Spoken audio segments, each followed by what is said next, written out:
When I hear build back better, I hear people say we have to destroy everything and then we can build back better. I don't know if you know this, but that's what the phrase the Clintons used in Haiti, Yeah. way before Joe Biden was using it. And they destroyed Haiti on purpose. Well, and that's a phrase a lot of people. I don't know why they didn't pick on it. As I said, I'm a big listener to No Agenda, and Adam Curry has been talking about this for like 10 years. The World Economic Forum was using Build Back Better. Boris Johnson was using Build Back Yep. Better. Yep. We had Biden was using Build Back Better. Like a lot of people were using this phrase. Right. That's why I feel like it's a global controlled demolition. And it's been going on for decades. You could look at the stuff that Yuri Bezmenov would say about the 4 stages of how to subvert a society. And I forget them, but it's like, subversion, crisis, destabilization, normalization. I might be getting one of those wrong. But it seems like we're in that. And it doesn't mean everything that's happening is attached to the tendrils of the people trying to destroy society, but they certainly take advantage of the destruction. I see it everywhere. Like we were saying in the beginning with the drones, like with the fires. You're talking about the fires as Chilean gangs, possibly. Arsonists, actual fires, the wind, which we know about. It's very curious to me. When I look at Haiti, you study what the Clintons did to Haiti. It just seems like it was their experiment on a small area on how to destroy a society. Yes. I think they did successfully. They totally destroyed it over decades. You could even go back to Woodrow Wilson taking it over. But I really think the destruction started when Clinton took office and did the rice tariffs and then everything that happened afterwards. And here we are. But it just seems to be like they know once you... I think the Woodrow Wilson point is more correct. And I remember the look on Ian's face when I said Woodrow Wilson, by the way. He's like, wait, what? Because if you look at it, like 1913 is kind of this pivotal year. It is, right? Because of 1913... And this is kind of why the last, I guess, year and a half of my life I've spent talking about Rome's 3rd century crisis, right? Because Time Magazine and a lot of these other places for the last few years have been pushing this idea of the Republic is falling, Donald Trump is Caesar, and like they've been really pushing this whole thing hard. Right. And I think it's a big load of bunk, man. Right. Because if you want to look at it, in my opinion, we have not had a functional republic for over 100 years. Right. Because and 19, it started after the Civil War, but the final nail in the coffin is 1913. Because what happens that year, the 17th Amendment, which means now your state legislatures no longer have representation because the Senate was supposed to represent them. 2020 would have the election would have never happened the way it would have, because what do you need if you remember when they wanted to contest the vote, what did each congressman that wanted to talk about it need? Well, they first needed a senator to say something. Right. And if the Senate is popular vote and the Congress is popular vote, states don't matter anymore. So that's one part of it. Yep. The other part of it is the Federal Reserve. We don't control our own money anymore. Yep. And if you go down that web, man, it is very interesting. It is just about as Federal Express, and there are no reserves, and it all goes to a bank in Switzerland called the Bank of International Settlements. And then the other thing as well is income tax. Yeah. All 3 of those things happen the same year. Yep. You don't have a republic after that. Right. That's why I feel like we've been inside an undeclared, nameless war for about maybe over 100 years. Sometimes I think maybe it's post World War II where a lot of this stuff was happening. I think a lot of it started to really accelerate after World War II. But yeah. I mean, Wilson is when the seeds were planted. And that's when things, I think, really started to erode away at this country. And Wilson and Biden, in my mind, have a lot in common in terms of being incapacitated. Wasn't Wilson basically incapacitated at the end of his term? So he has the idea. I think it's in 1919? He has the idea for the League of Nations post World War I. Okay. And then he decides he's going to go on this speaking tour around the country and try and drum up excitement for the League of Nations, because Congress was like not having it. They didn't think this was a good idea. Right. On his speaking tour, he has a stroke. And then what ended up happening is his wife, until he's out of office, basically ends up being president, using him as kind of the puppet. Sounds really familiar. It sounds like what we're going through right now. It sounds like Jill Biden to me. So kind of going back to the beginning, and I was talking about Cybertrucks. I wanted to talk to you about this before we go, this year has started off in just utter chaos. It seems like we're in for a really wild ride. I was curious what your take was on, I'm sure everyone remembers, on the first day of this year, we had a terrorist attack in New Orleans and then a Cybertruck exploding outside of a Trump tower, which then led to, Sean Ryan podcast and the emails with one guy and the way this information is being disseminated. What are your thoughts on this? It's kind of connected to what I was asking you earlier. How do you trust what you're seeing today? Kind of like how you're looking at the history books, and how do you trust what you saw then?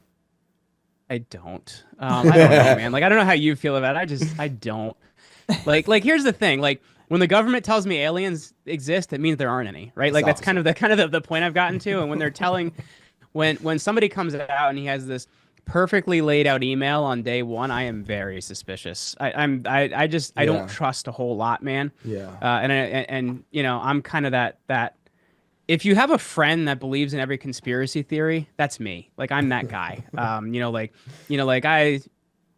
Everybody forgets about Building 7, and we kind of wonder how this whole virus spread. So, like, I'm very, very skeptical on everything I hear. And when I look at that, to me, it's a distraction, and they're trying to distract us from something else. They really are. Like, there's something else going on.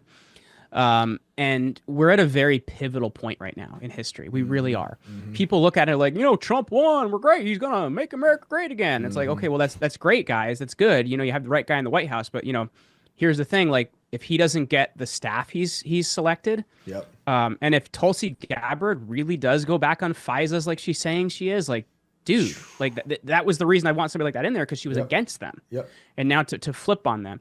So I think the bigger thing we need to be paying attention to is actually winning the game, right? Because when you look at where we are in history, as I said, a lot of people wanted to make this Trump is Caesar comparison. Mm-hmm. And I think we're way further down the road.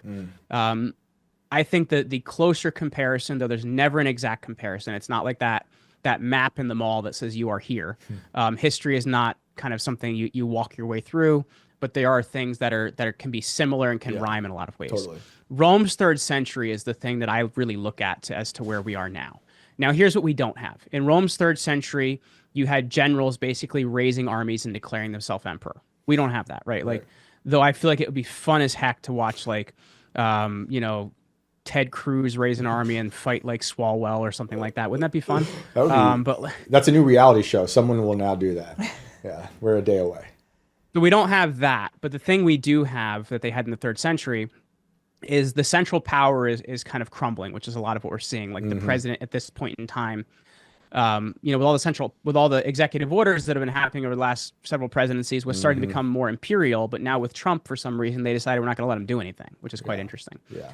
But we have this immigration problem, which is happening, which is something they were having in the 3rd century. And there's a lot of reasons to it, which are different than ours. But you have the countries becoming inflated with new people that aren't ethnically from that country or culturally from that country. And then the other problem you also have is an inflationary problem. And in the 3rd century, what these generals were doing was they were bringing in barbarians to fight in the armies, because they'd lost 10% of the empire about 100 years before from a plague.